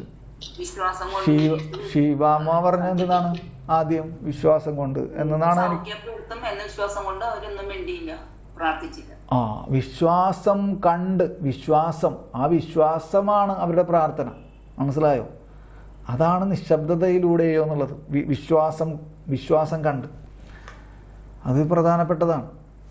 ആത്മാവിലൂടെയാണ് പ്രാർത്ഥിക്കുന്നത്. അത് നമുക്കിവിടുത്തെ അല്ലേ, അത് കോമണാണ്. പക്ഷേ ഇവിടെ കോമൺ അല്ലാത്ത ഒരു കാര്യമാണ് വിശ്വാസം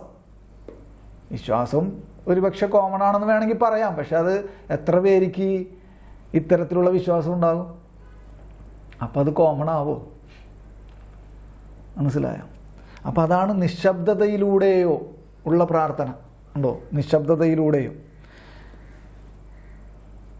ബാക്കി വായിക്കണ്ടല്ലോ അല്ലേ, ബാക്കി നമുക്കറിയാമല്ലോ, ബാക്കി വായിക്കണ്ട. അപ്പം നിങ്ങൾക്ക് മനസ്സിലായോ ആ ഒരു ഭാഗം? ഇനി അടുത്തത് എന്താണ്? ഇനി അടുത്തത് എന്താ? 5:28. മർക്കോസ് തന്നെ 5:28. മർക്കോസ് തന്നെ 5:28. മർക്കോസ് 5:28.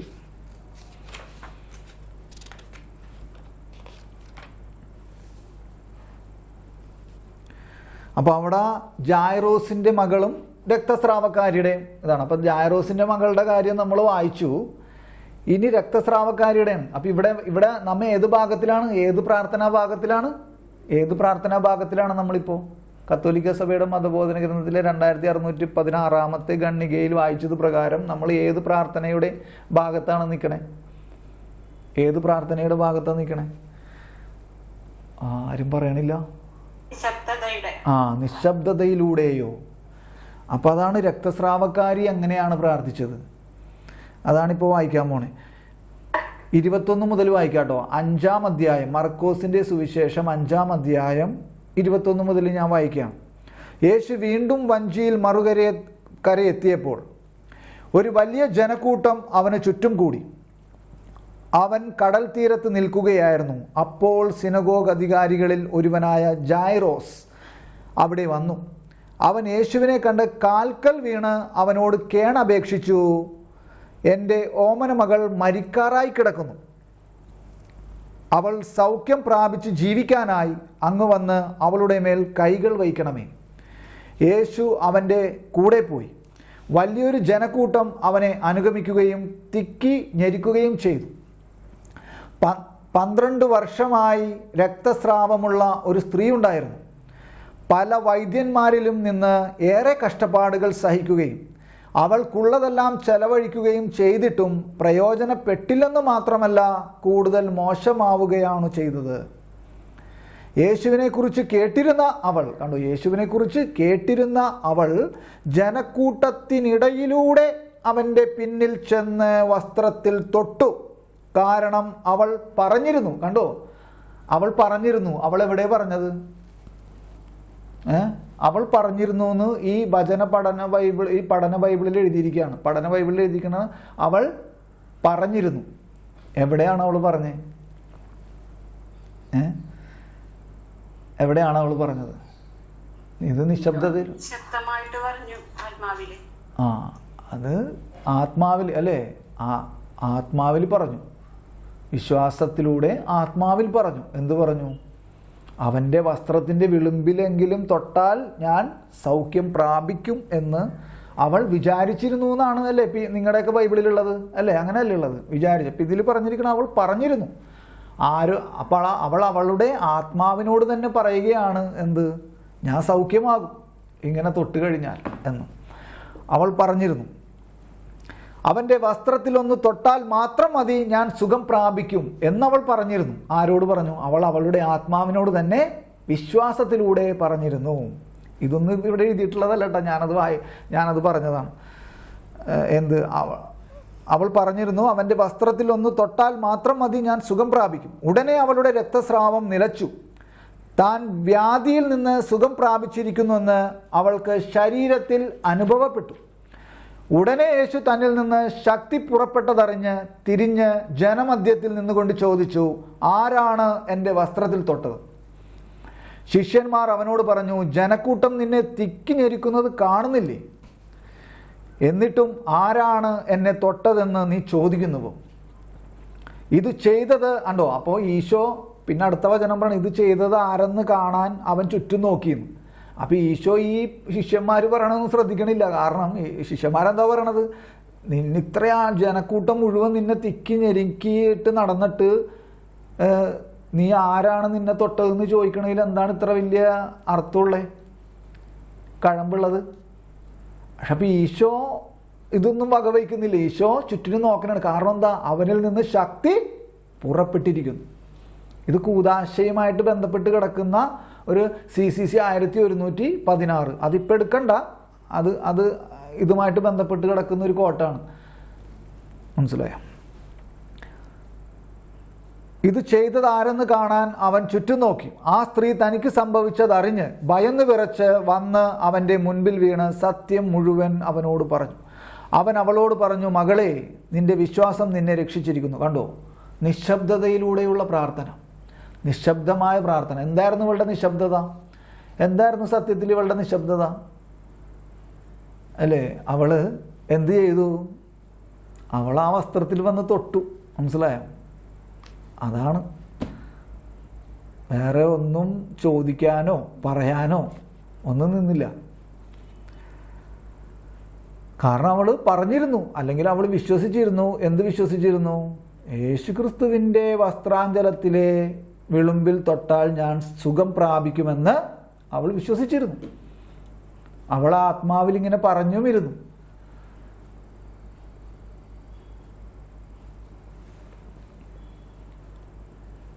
അല്ലേ? ഇനി അടുത്തത് ഏതാ? ഇപ്പം ഏതാ വായിച്ചത്? 5:28 അല്ലേ? ഇനി ലൂക്ക 7-ാം അധ്യായം ലൂക്ക 7-ാം അധ്യായം ലൂക്ക 7-ാം അധ്യായം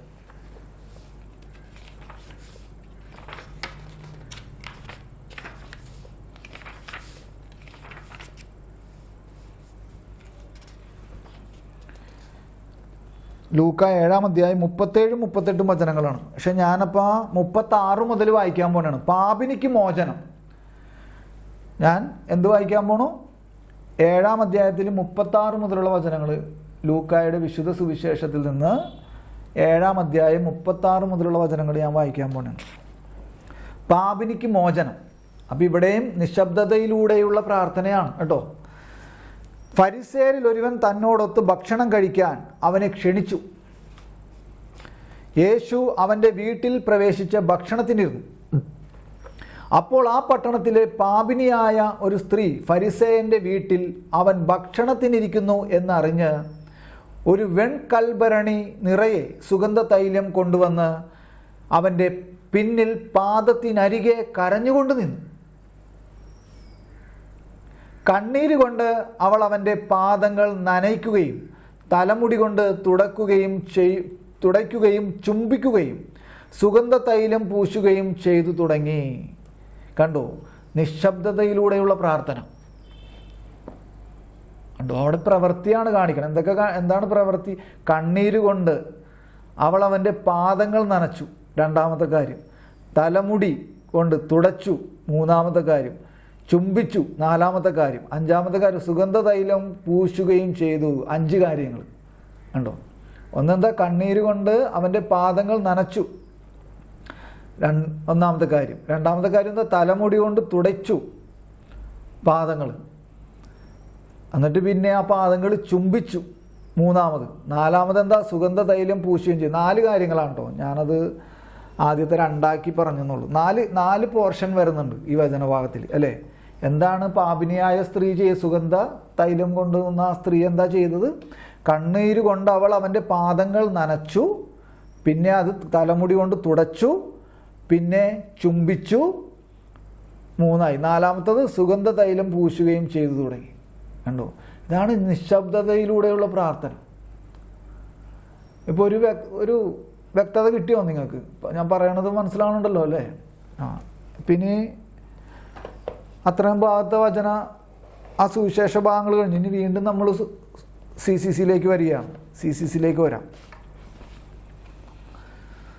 നമുക്കൊന്ന് സ്തുതിക്കാം. ഹല്ലേലൂയ, praise you lord, thank you lord, praise you Jesus. ഹല്ലേലൂയ. കർത്താവേ, ജ്ഞാനം തരണമേ, കർത്താവേ, ജ്ഞാനം നൽകണമേ. ഹല്ലേലൂയ, ഹല്ലേലൂയ, ഹല്ലേലൂയ, ഹല്ലേലൂയ, ഹല്ലേലൂയ. Thank you lord, praise you lord, praise you Jesus. ഹല്ലേലൂയ, ഹല്ലേലൂയ, ഹല്ലേലൂയ, ഹല്ലേലൂയ. ആമേൻ.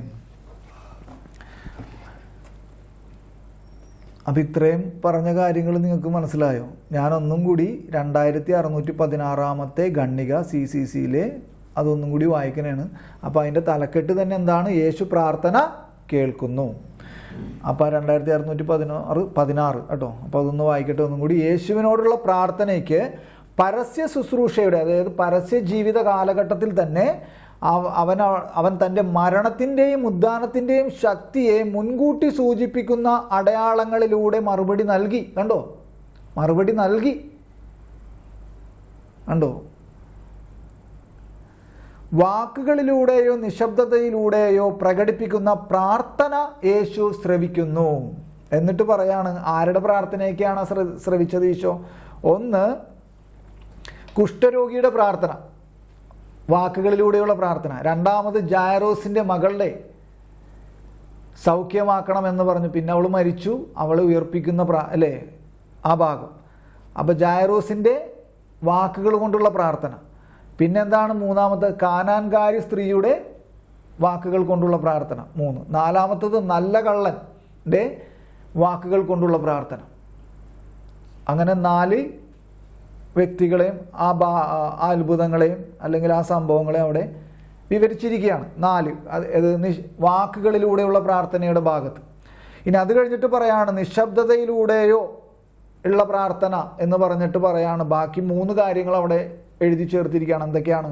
അല്ലെ 3 വ്യക്തികൾ എഴുതി ചേർത്തിരിക്കണം. ഒന്ന്, 3 വ്യക്തികളല്ല, അതെ 3 വ്യക്തികളെന്ന് പറയാം അല്ലേ. തളർവാദക്കാരൻ, ചുമന്നവർ 4 പേരുണ്ട് കേട്ടോ. തളർവാദക്കാരനെ ചുമന്നവർ മാത്രം 4 പേരുണ്ട്. തളർവാദക്കാരനെ ചുമന്നവർ. പിന്നെ രണ്ടാമത്തെ ആളാരാണ്? യേശുവിൻ്റെ വസ്ത്രാഞ്ചലത്തിൽ സ്പർശിച്ച രക്തസ്രാവക്കാരി 2.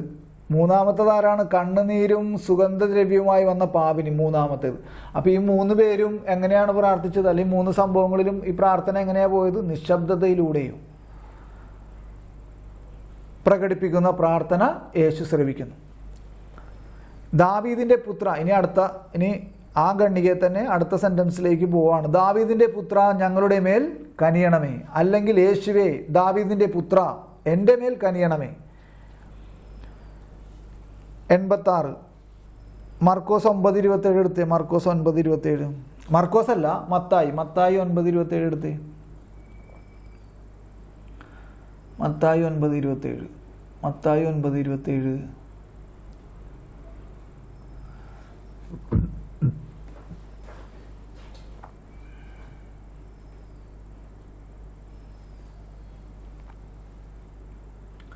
ഞാൻ വായിക്കട്ടെ. യേശു അവിടെ നിന്ന് കടന്നു പോകുമ്പോൾ 2 അന്ധന്മാർ ദാവീദിൻ്റെ പുത്ര ഞങ്ങളിൽ കനിയണമേ എന്ന് കരഞ്ഞപേക്ഷിച്ചുകൊണ്ട് അവനെ അനുഗമിച്ചു. അവൻ ഭവനത്തിലെത്തിയപ്പോൾ ആ അന്ധന്മാർ അവൻ്റെ സമീപം ചെന്നു. യേശു അവരോട് ചോദിച്ചു, എനിക്കിത് ചെയ്യാൻ കഴിയുമെന്ന് നിങ്ങൾ വിശ്വസിക്കുന്നുവോ? ഉപകർത്താവേ എന്ന് അവർ മറുപടി പറഞ്ഞു. നിങ്ങളുടെ വിശ്വാസം പോലെ നിങ്ങൾക്ക് ഭവിക്കട്ടെ എന്ന് പറഞ്ഞുകൊണ്ട് അവൻ അവരുടെ കണ്ണുകളിൽ സ്പർശിച്ചു. അവരുടെ കണ്ണുകൾ തുറന്നു. ഇതാരും അറിയാനിടയാകരുതെന്ന് യേശു അവരോട് കർശനമായി നിർദ്ദേശിച്ചു. എന്നാൽ അവർ പോയി അവൻ്റെ കീർത്തി നാടെങ്ങും പരത്തി. കണ്ടോ? എന്താണ്?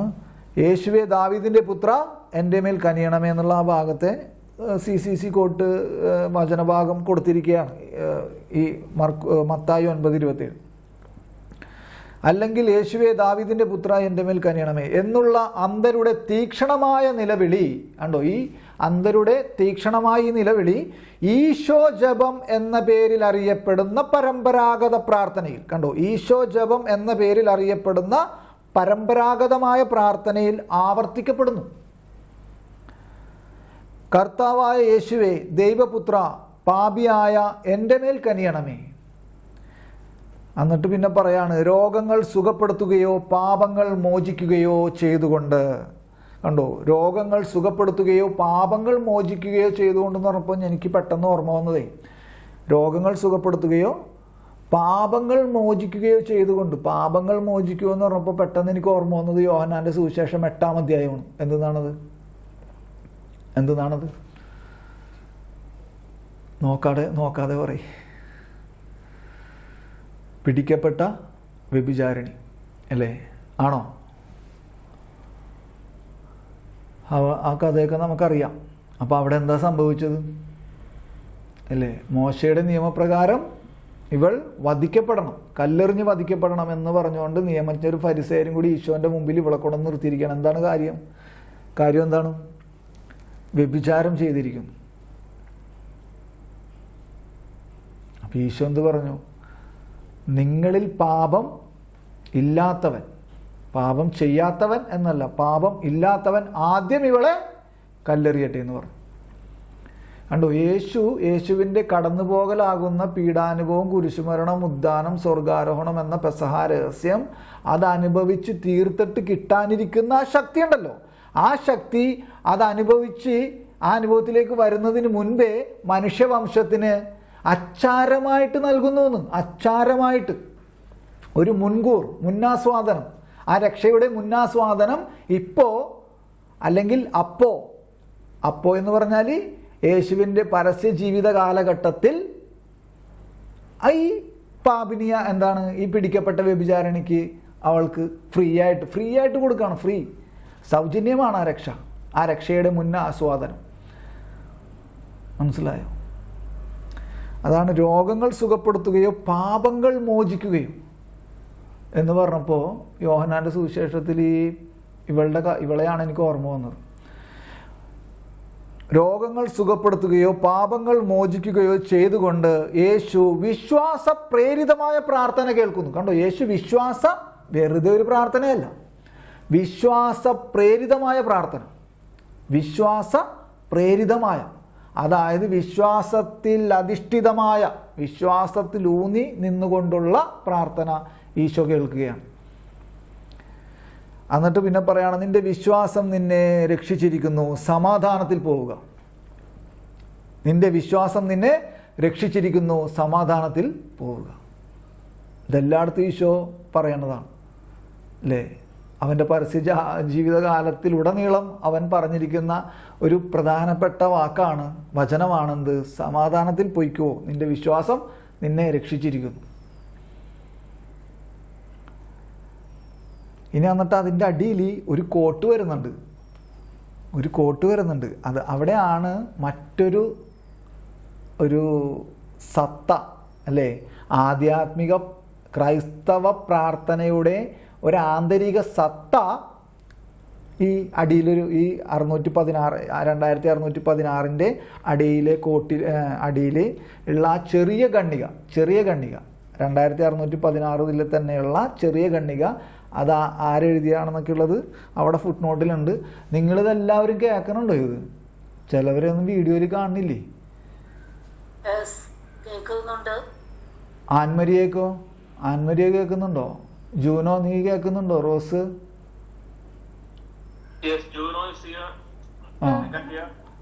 ആൻമരിയൊക്കെ കേൾക്കുന്നുണ്ടോ? അല്ല, ഞാനിങ്ങനെ പേര് വിളിച്ചിട്ട് എടുത്ത് ചോദിക്കണത് അത് നിങ്ങൾ ആരും കേൾക്കാതെ പോകല്ലേ എന്നുള്ള അർത്ഥത്തിലാണ് കേട്ടോ. അത് ഇതിൽ പഴയ ആൾക്കാർക്കൊക്കെ അറിയാം, നമ്മൾ ഓരോരുത്തരും പേര് വിളിച്ച് തന്നെ ചോദിക്കണത് അത് അത്രയും പ്രധാനപ്പെട്ടതായത് കൊണ്ടിട്ടാണ്. ഇതൊന്നും നമ്മളിനെ ഒന്നും പറയുന്നില്ല. ഇതിപ്പോ അത് കുഴപ്പമില്ല. അപ്പോൾ നമുക്ക് കാര്യത്തിലേക്ക് കിടക്കാം. അപ്പോൾ അതിൻ്റെ ആ സൈഡ് അടിയിലത്തെ ആ ചെറിയ ഗണ്ണികയും കൂടി വായിക്കുകയാണ്. അത് ഞാൻ വായിക്കണേ, നിങ്ങൾ ശ്രദ്ധിച്ച് കേട്ടോ. വളരെ പ്രധാനപ്പെട്ട ഭാഗമാണിത്. വിശുദ്ധ അഗസ്തീനോസ് യേശുവിൻ്റെ പ്രാർത്ഥനയുടെ 3 മാനങ്ങളെ വിദഗ്ധമായി സംഗ്രഹിക്കുന്നു. 3 മാനങ്ങൾ അല്ലെങ്കിൽ ത്രിവിധ മാനങ്ങൾ വിദഗ്ധമായി സംഗ്രഹിക്കുകയാണ്. എങ്ങനെയാണത്? ശ്രദ്ധിച്ച് കേൾക്കണേ. നമ്മുടെ പുരോഹിതനായി അവിടുന്ന് നമുക്ക് വേണ്ടി പ്രാർത്ഥിക്കുന്നു. എന്താണ്? നമ്മുടെ പുരോഹിതനായി അവിടുന്ന് നമുക്ക് വേണ്ടി പ്രാർത്ഥിക്കുന്നു. രണ്ടാമത്തെ എന്താണ്? നമ്മുടെ ശിരസ്സായി നമ്മിൽ പ്രാർത്ഥിക്കുന്നു. നമ്മുടെ ശിരസ്സായി നമ്മിൽ പ്രാർത്ഥിക്കുന്നു. ഉണ്ടോ? സഭ അവൻ്റെ ശരീരമാണ്. ആ ശരീരത്തിലെ അവയവങ്ങളാണ് നമ്മൾ ഓരോരുത്തരുമാകുന്ന വിശ്വാസികൾ. അങ്ങനെയെങ്കിൽ അപ്പോൾ ശിരസ് ആരാണ്? ഈശോ. അപ്പോൾ ആ ശിരസ് പ്രാർത്ഥിക്കുകയാണ്. കണ്ടോ? നമ്മുടെ ശിരസ്സായി നമ്മിൽ പ്രാർത്ഥിക്കുന്നു. ഇനി 3-ാമത്തെ ഭാഗം എന്താണ്? നമ്മുടെ ദൈവമായി നമ്മുടെ പ്രാർത്ഥന ശ്രവിക്കുന്നു. ശ്രദ്ധിച്ചോ നിങ്ങൾ? എന്താണ് വിശുദ്ധ അഗസ്തീനോസ് പിതാവ് പറയണത്? ഈശോൻ്റെ അല്ലേ, യേശുവിൻ്റെ പ്രാർത്ഥനയുടെ ത്രിവിധ മാനങ്ങളെ നമുക്ക് വിവരിച്ചു തരികയാണ്, വർണ്ണിക്കുകയാണ് ഇവിടെ. എന്തൊക്കെയാണത്? 3 ഭാഗങ്ങൾ, 3 മാനങ്ങൾ എന്തൊക്കെയാണ്? ഒന്ന്, പുരോഹിതനായി നിന്നുകൊണ്ട് അവൻ നമുക്ക് വേണ്ടി എന്ത് ചെയ്യുന്നു?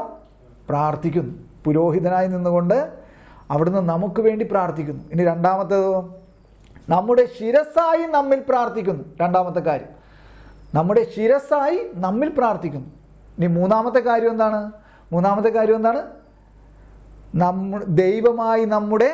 നമ്മുടെ ദൈവമായി നിന്നുകൊണ്ട് നമ്മുടെ പ്രാർത്ഥന ശ്രവിക്കുന്നു. കണ്ടോ? നമ്മുടെ ദൈവമായി നമ്മുടെ പ്രാർത്ഥന ശ്രവിക്കുന്നു. ഇതാണ് വിശുദ്ധ അഗസ്തീനോസിൻ്റെ കണ്ടുപിടുത്തം. വിശുദ്ധ അഗസ്തീനോസ് ഏറ്റവും വലിയ സഭാപിതാവാണ് കത്തോലിക്ക സഭയിലെ. അപ്പോൾ അദ്ദേഹത്തിൻ്റെ കണ്ടുപിടുത്തമാണ്. അപ്പം ഞാൻ ഒന്ന് ചോദിക്കട്ടെ, ഇത് അവന് അനുഭവപ്പെടാതെ അവനിത് എഴുതാൻ പറ്റുമോ? ഇത് അവൻ അനുഭവപ്പെടാതെ, അവൻ്റെ ആത്മാവിൽ ഇത് അനുഭവിക്കാതെ അവനിത് ഇങ്ങനെ എഴുതാൻ പറ്റുമോ? അങ്ങനെ പറ്റും എന്ന് പറയണവരൊന്ന് കൈവക്കി. അങ്ങനെ പറ്റുമോ എഴുതാൻ? വിശുദ്ധ അഗസ്തീനോസ് പുണ്യാളൻ, സഭാപിതാവായ അഗസ്തീനോസ് പുണ്യാളന് ഇങ്ങനെ ഒരു കോട്ട് എഴുതണമെങ്കിൽ അവനത് ആത്മാവിൽ അനുഭവിച്ചിട്ടുണ്ടാവില്ലേ? ഇതാണ് എന്നെ ചിന്തിപ്പിച്ചത്. മനസ്സിലായോ?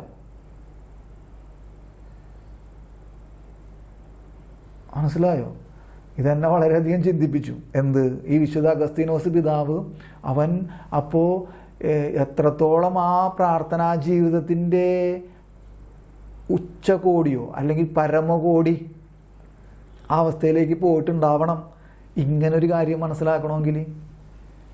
നിങ്ങളത് ചിന്തിച്ചോ എപ്പോഴെങ്കിലും? ഇങ്ങനൊരു കാര്യം അഗസ്തീനോസ് പിതാവ്, അഗസ്തീനോസ് പിതാവ് എന്നല്ല, ഇപ്പം ഇവിടെ ഇത് കണ്ടുപിടിച്ചത് അഗസ്തീനോസ് പിതാവാണ്. അപ്പോൾ അവൻ്റെ പേര് തന്നെ എടുത്ത് പറയേണ്ടിയിരിക്കണം. അങ്ങനെ അദ്ദേഹം ഇത് കണ്ടുപിടിച്ചെങ്കിൽ എത്രത്തോളം അനുഭവത്തിലായിരിക്കും അവൻ്റെ പ്രാർത്ഥനാ ജീവിതം ഉണ്ടായിരുന്നിരിക്കുക? നിങ്ങൾ ചിന്തിച്ചോ എപ്പോഴെങ്കിലും? എന്നെ ചിന്തിപ്പിച്ചതാണിത്. മനസ്സിലായോ? നമ്മളിതിൻ്റെ ഏതെങ്കിലും അടുത്തെത്തിയിട്ടുണ്ടോ? ഏതെങ്കിലും അടുത്തുനിന്ന് പോയിട്ട് പ്രാർത്ഥന എന്താണെന്ന് പോലും നമുക്ക് അറിയാൻ പാടില്ല എന്ന് ഞാൻ എൻ്റെ കാര്യം ഞാൻ പറയാം. എനിക്ക് പ്രാർത്ഥിക്കാൻ എങ്ങനെയാണ് എന്ന് പോലും എനിക്ക് അതിൻ്റെ അനുഭവം വ്യക്തതയില്ല. മര്യാദ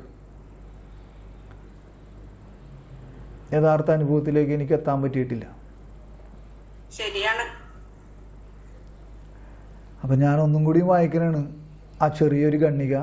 അത് സെപ്പറേറ്റ് ഖണ്ഡിക അല്ല, 2616 തന്നെയുള്ള അതിൽ തന്നെയുള്ള വാക്കുകളാണ്. അപ്പം അത് ഒരു സഭാപിതാവിൻ്റെ വിശുദ്ധൻ്റെ കോട്ട ആയതുകൊണ്ടിട്ട് അത് സെപ്പറേറ്റ് ആയിട്ട് ഇച്ചിരി മാറ്റി അതാണ് ഞാൻ പറഞ്ഞത്. CCC പുസ്തകം ഉള്ളവർക്കാണ് ഇത് കൂടുതൽ കറക്റ്റായിട്ട് അത് നോക്കി വായിക്കുമ്പോൾ അത് വ്യക്തത കിട്ടുള്ളൂ എന്ന് പറഞ്ഞു. വിശുദ്ധ അഗസ്തീനോസ് യേശുവിൻ്റെ പ്രാർത്ഥനയുടെ 3 മാനങ്ങളെ വിദഗ്ധമായി സംഗ്രഹിക്കുന്നു. നമ്മുടെ പുരോഹിതനായി അവിടുന്ന് നമുക്ക് വേണ്ടി പ്രാർത്ഥിക്കുന്നു, നമ്മുടെ ശിരസ്സായി നമ്മിൽ പ്രാർത്ഥിക്കുന്നു, നമ്മുടെ ദൈവമായി നമ്മുടെ പ്രാർത്ഥന ശ്രവിക്കുന്നു. അതുകൊണ്ട് അവിടുന്ന് നമ്മുടെ ശബ്ദവും നമ്മിൽ അവിടുത്തെ ശബ്ദവും നമുക്ക് ഏറ്റുപറയാമെന്ന്. കണ്ടോ? ഇപ്പം ഇങ്ങനത്തെ ഒരു ത്രിവിധമാന പ്രാർത്ഥന ആണെങ്കിൽ എന്ത് സംഭവിക്കും? അതുകൊണ്ട് അവിടുന്ന് നമ്മുടെ ശബ്ദവും അവിടുന്ന് അല്ല, അതുകൊണ്ട് അവിടുന്നിൽ, അതായത് അവനിൽ നമ്മുടെ ശബ്ദവും. ഇതൊക്കെ വല്ലതും നമുക്ക് മനസ്സിലാവുന്നുണ്ടോ? അതിൻ്റെ ഗ്രാഹ്യം കിട്ടണുണ്ടോ? എന്തിനാണ് പിന്നെ അടുത്ത വാക്ക് എഴുതിയേക്കണുണ്ടോ? അതുകൊണ്ട് അതിങ്ങനെയാണ് പ്രാർത്ഥനയെങ്കിൽ, ഈ ത്രിവിധമാന പ്രാർത്ഥനയാണ് യേശുക്രിസ്തുവിൻ്റേതെങ്കിൽ ഇത് കണ്ടോ, അടുത്തത് എങ്ങനെയാണ് എന്തെന്ന് എഴുതിയേക്കണം? അതുകൊണ്ട് അവിടുന്നിൽ നമ്മുടെ ശബ്ദവും നമ്മിൽ അവിടുത്തെ ശബ്ദവും നമുക്ക് ഏറ്റുപറയാമെന്ന്. ഇത് വാക്കുകൾ കൊണ്ടൊന്നും നമുക്ക് പറഞ്ഞ് മനസ്സിലാക്കി തരാൻ പറ്റില്ല. നിങ്ങൾക്ക് അതിൻ്റെ ഇത് കിട്ടിയോന്ന് എനിക്കറിയില്ല. ഇതെനിക്ക് പറഞ്ഞു തരാനും കഴിവില്ല ഈ ഒരു രഹസ്യം. അതുകൊണ്ട് അവിടുന്നിൽ നമ്മുടെ ശബ്ദവും നമ്മിൽ അവിടുത്തെ ശബ്ദവും നമുക്ക് ഏറ്റുപറയാമെന്ന്. വലിയൊരു രഹസ്യമാണ് ഈ ആ ഖണ്ഡികയുടെ ആ ചെറിയ ഒരു സെൻറ്റൻസ്. അതുകൊണ്ട് അവിടുന്നിൽ നമ്മുടെ ശബ്ദവും നമ്മിൽ അവിടുത്തെ ശബ്ദവും നമുക്ക് ഏറ്റു പറയാം. എന്നിട്ട് അത് 80 ഫുട് നോട്ട്, 87 ഫുട് നോട്ട് നോക്കിയേ. സെയിൻറ്റ് അഗസ്റ്റിൻ്റെ കോട്ടാണ്. ആ ഫുട് നോട്ടിൽ നോക്കുമ്പോൾ കാണും സെയിൻറ്റ് അഗസ്റ്റിൻ പറഞ്ഞിരിക്കുകയാണ്. മനസ്സിലായോ?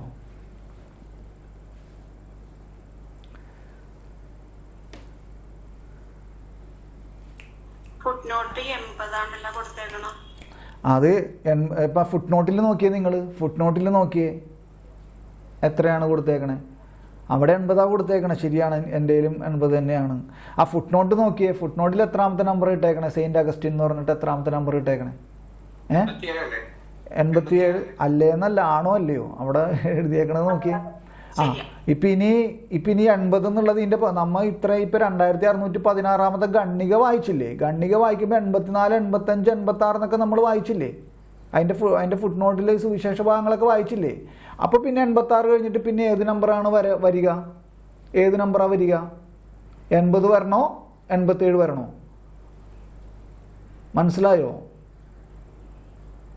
അപ്പോൾ അവിടെ അച്ചടി പിശകാണ് വന്നിരിക്കുന്നത്. 80 എൻ്റെയിലും കിടക്കണേ. എനിക്കും ആദ്യം ഒരു പെട്ടെന്നൊരു ഇത് വന്നായിരുന്നു. അത് 80 എന്നിട്ടിട്ട് പിന്നെ അടിയിൽ 87 ഇട്ടേക്കണേ. അപ്പോൾ അത് അച്ചടി പിശകാണ്. അപ്പോൾ ഈ CCCയിൽ പല ഭാഗത്തും അച്ചടി പിശകുകളും ചെറിയ പ്രയാസങ്ങളൊക്കെ വന്ന് കയറിയിട്ടുണ്ട്. അപ്പോൾ അതൊക്കെ നമുക്ക് ഇംഗ്ലീഷ് CCCയും കൂടി വെച്ച് നോക്കുമ്പോൾ ക്ലിയർ ആവും. ഫുട് നോട്ടിൽ 87 ഇട്ടിട്ടുണ്ട്. ഒന്ന് കട്ട് ചെയ്തിട്ട് നമുക്കൊന്ന് സ്തുതിക്കാം. Hallelujah, hallelujah, praise you Lord.